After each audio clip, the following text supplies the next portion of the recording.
Oke.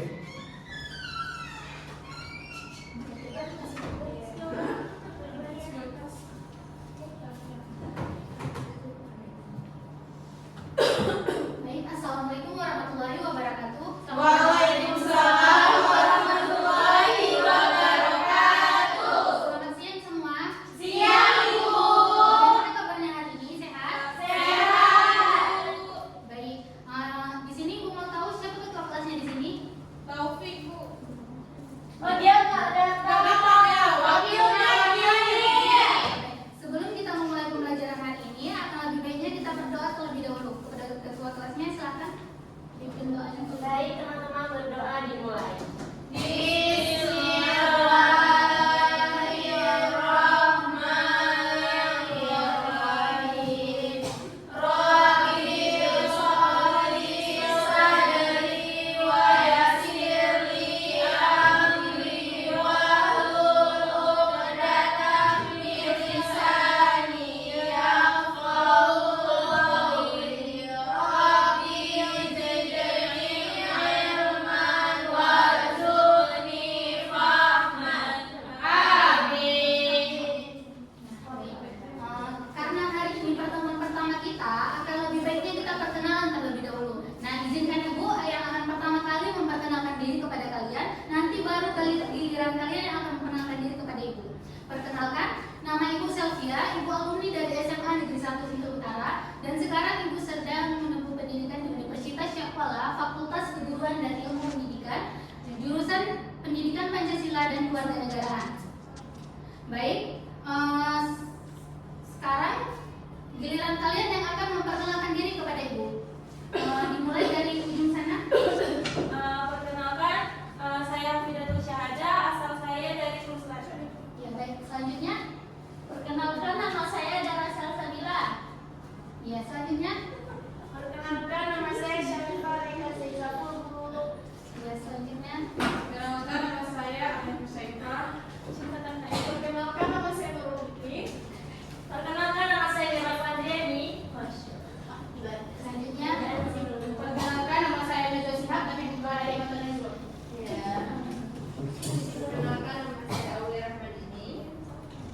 Perkenalkan, nama saya Asa Alfa. Perkenalkan, nama saya Faradisa Putri Zulfani. semoga kita bisa lebih kenal lebih dalam lagi ya. Iya.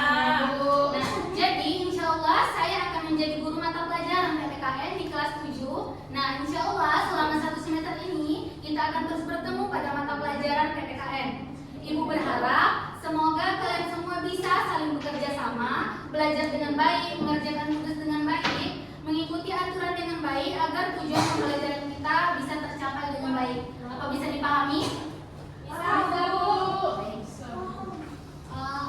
Selanjutnya kita akan masuk pada materi kita.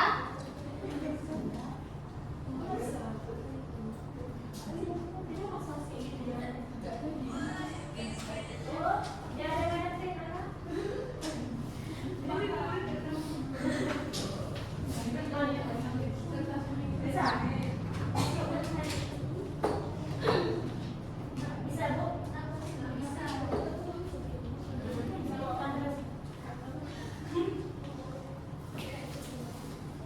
Untuk hadiah ini kan sih? Ini, Bu. Nah.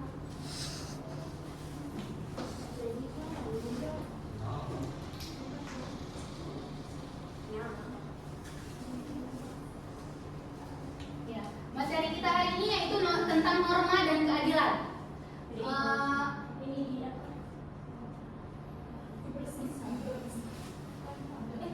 Oh, ini apa ya? Karena ada video. Saya pakai dulu. Ada videonya. Oh, yes. Baik, materi pertama yang akan kita Ibu jelaskan yaitu tentang pengertian norma. Ini. Nanti bagaimana ini, Bu? Tadi. Sama kala itu kan. Ya. Ya. Norma adalah suatu aturan sosial atau patuhan perilaku manusia dalam kehidupan bermasyarakat. Dan norma hakikatnya merupakan kaidah hidup yang mempengaruhi tingkah laku manusia dalam hidup bermasyarakat. Baik, selanjutnya yaitu ada tujuan norma. Apa kalian sudah tahu apa tujuan norma?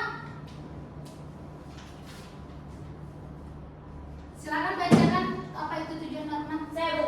Tujuan norma adalah untuk mengatur kehidupan antar masyarakat dan tentunya di dalam masyarakat juga telah berkembang norma kesopanan. Norma kesopanan menjadi aturan yang berkaitan dengan sopan santun, tata krama, atau adat istiadat. Baik, terima kasih Nawaifa. Selanjutnya yaitu manfaat norma. Manfaat norma diciptakan untuk ditaati oleh anggota masyarakat agar tercipta tatanan hidup yang selaras, serasi, dan seimbang. Di sini ada macam-macam norma. Kalian ada yang tahu nggak apa itu norma kesusilaan? Saya Bu. Yes, para bisa silakan. Norma kesusilaan adalah peraturan hidup yang berasal dari hati nurani manusia. Peraturan hidup ini berupa sifat kamu atau suara batin yang diakui dan diucapi oleh setiap orang sebagai pedoman dalam sikap dan perbuatannya. Ya, benar sekali. Jadi contoh yang dapat kita ambil dari norma kesusilaan ini ada yang tahu nggak? Ya, Najwa, silakan. Mungkin tidak boleh mencuri barang milik orang lain Bu. Habis itu menghormati sesamamu baik muda ataupun tua serta bersikap jujur. Ya, baik. Terima kasih Najwa. Selanjutnya itu norma kesopanan. Ada yang tahu apa itu norma kesopanan? Saya Bu. Ya, silakan. Norma kesopanan adalah peraturan hidup yang berasal dari pergaulan masyarakat. Peraturan-peraturan itu diikuti dan ditaati sebagai pedoman yang mengatur tingkah laku manusia yang ada di sekitarnya. Ya, baik. Ada yang tahu apa itu contoh dari norma kesopanan? Saya Bu. Ya, lanjutkan. Contoh dari norma kesopanan itu ada yang muda mesti menghormati yang lebih tua usianya dan berangkat sekolah mesti berpamitan dengan orang tua terlebih dahulu. Ya, selanjutnya ada norma agama. Ada yang tahu apa itu norma agama? Ya, baik.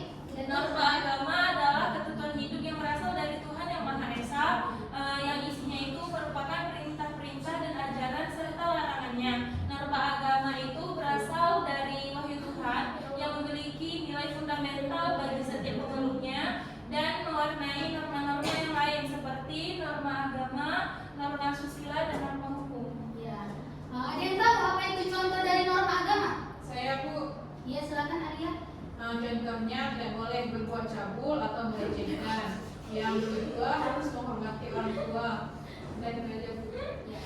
Selanjutnya ada norma hukum. Apa ada yang tahu apa itu norma hukum?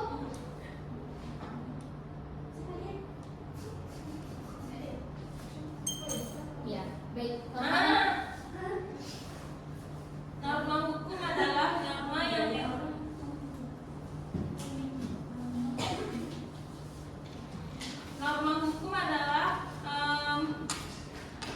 norma yang berasal dari suatu negara yang bersifat wajib dipatuhi oleh setiap masyarakat. Contohnya ada undang-undang dasar.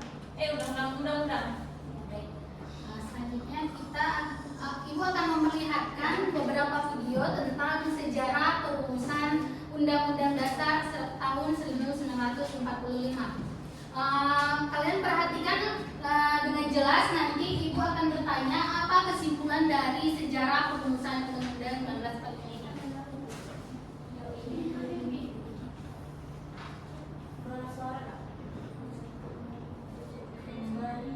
Assalamualaikum warahmatullahi wabarakatuh. Bagaimana kabarnya di sini? Semoga sehat selalu dan ada dalam lindungan Allah Subhanahu wa Ta'ala. Sebelum mulai pembelajaran, marilah kita berdoa terlebih dahulu. Ada apa yang kita saksikan dan pelajari hari ini menjadi suatu ilmu yang bermanfaat bagi kita.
Panitia Ekonomi dan Keuangan yang diketuai oleh Dr. Andes Muhammad Hatta. Dan 3, Panitia Pembelaan Tanah Air yang diketuai oleh Agus Cokro Sujoso. Pada tanggal 14 Juli 1945, BPUPKI mewajibkan rapat untuk menerima laporan hasil kerja dari panitia perancang Undang-Undang Dasar. Insinyur Soekarno selaku ketua panitia melaporkan rancangan hukum dasar yang berisi 3 poin sebagai berikut. 1.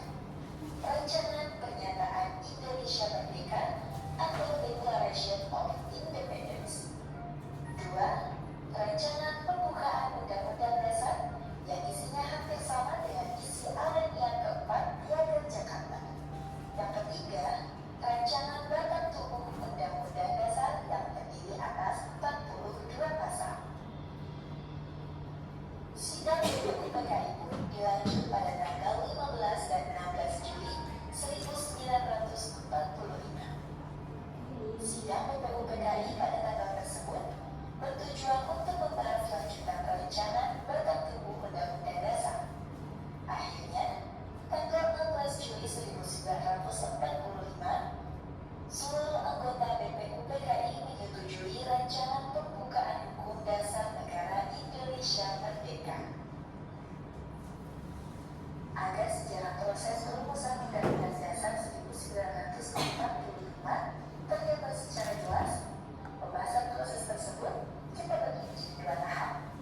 Tahap pertama adalah perumusan rancangan pembukaan hukum dasar. Tahap kedua adalah perumusan batang tubuh Undang-Undang Dasar. Pada dasarnya, perumusan rancangan pembukaan Undang-Undang Dasar merupakan rangkaian dari pembahasan tentang dasar negara. Kegiatan itu dimulai sejak sidang BPUPKI pertama pada tanggal 29 Mei sampai 1 Juni 1945. Untuk menampung dan mempelajari saran yang telah disampaikan oleh beberapa hukum pembukaan dasar negara. Oleh karena itu, kita harus meneladani semangat kerja keras para pendiri negara dan merumuskan pembukaan Undang-Undang Dasar 1945. Bukan, mau bila awal. Nah, dari video yang kalian lihat tadi, beritahu Ibu apa kesimpulan dari video itu? Saya tuh kesimpulan dari video tersebut adalah kita harus bersyukur kepada Tuhan Yang Maha Esa. Ketika berkat kasus berkat kerja keras para pendiri negara bangsa Indonesia mempunyai hukum dasar negara. Oleh karena itu kita harus meneladani semangat kerja keras para pendiri negara dalam merumuskan pembukaan UUD 1945. Ya, baik. Terima kasih, Farah. Baik, di sini Ibu ada sebuah video satu lagi. Kalian harus memperhatikan video ini. Di sini Ibu akan meminta kalian nanti untuk tuliskan kesimpulan dan manfaat apa yang kalian dapat dari menonton video ini. Jadi silakan simak baik-baik videonya.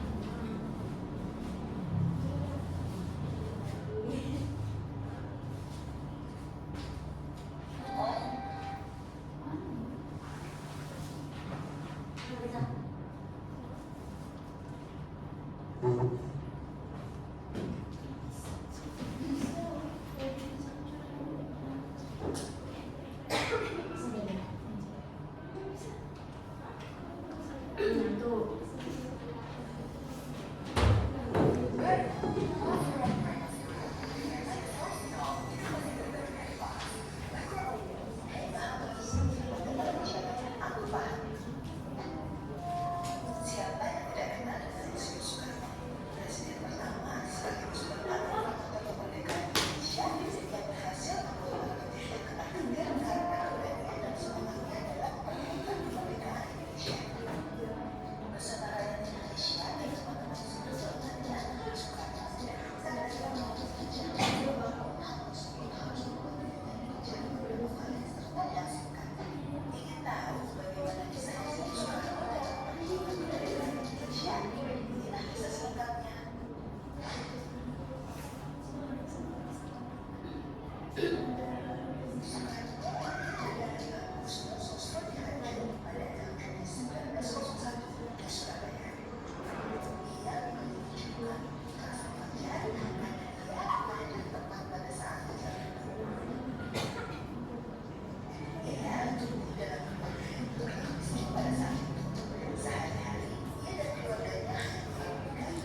1915 atau saat usianya 14 tahun, Soekarno bersekolah di sekolah Belanda di Surabaya bernama HGS atau Hungarian Language School. Ia menjadi satu-satunya orang pribumi di sekolah tersebut.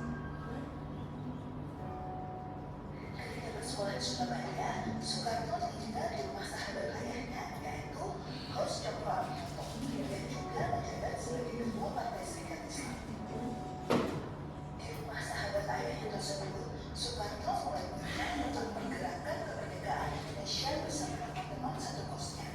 Hal itu turut menggembleng jiwa nasionalisme Soekarno.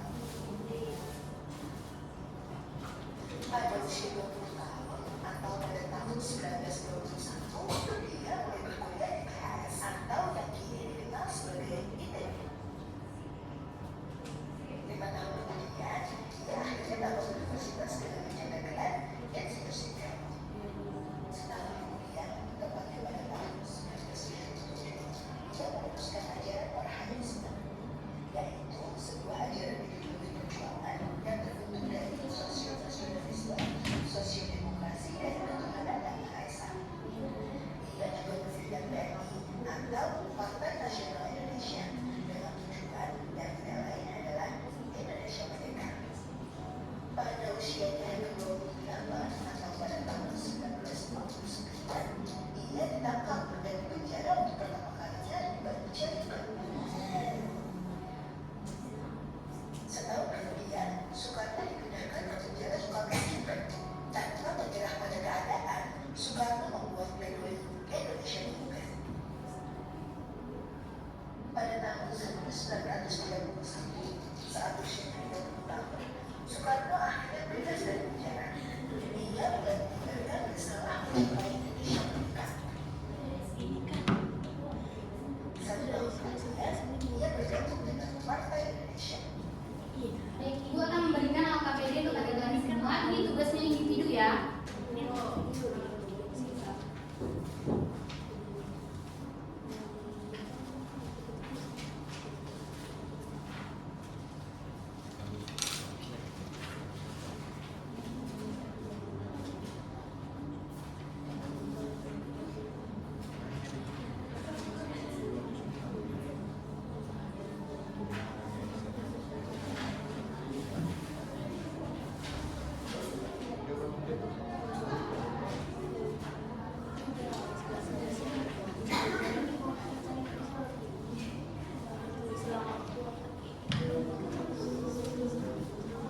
Baik, Ibu beri waktu 10 menit untuk mengerjakannya ya.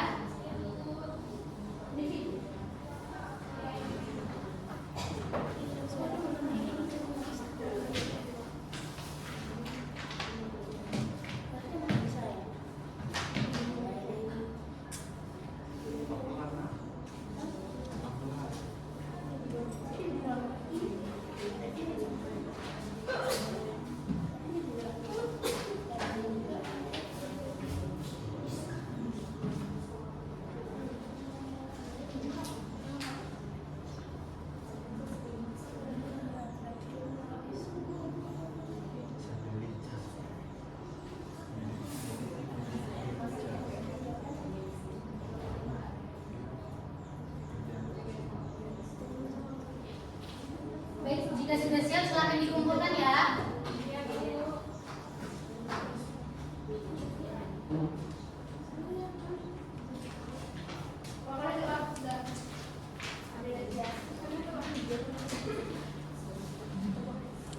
Siap?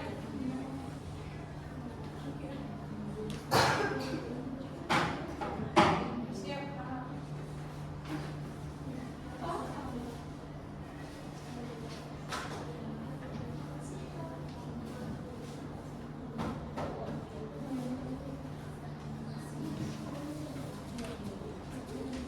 Baik, setelah LKPD yang telah Ibu berikan tadi, ini akan Ibu periksa nanti dan akan Ibu kembalikan kepada kalian dan memberikan nilainya untuk besok. Jadi kalian besok Ibu akan memberikan lagi LKPD ini kepada kalian dan kalian meminta tanda tangan orang tua kalian. Kalian harus meminta tanda tangan kepada orang tua kalian dan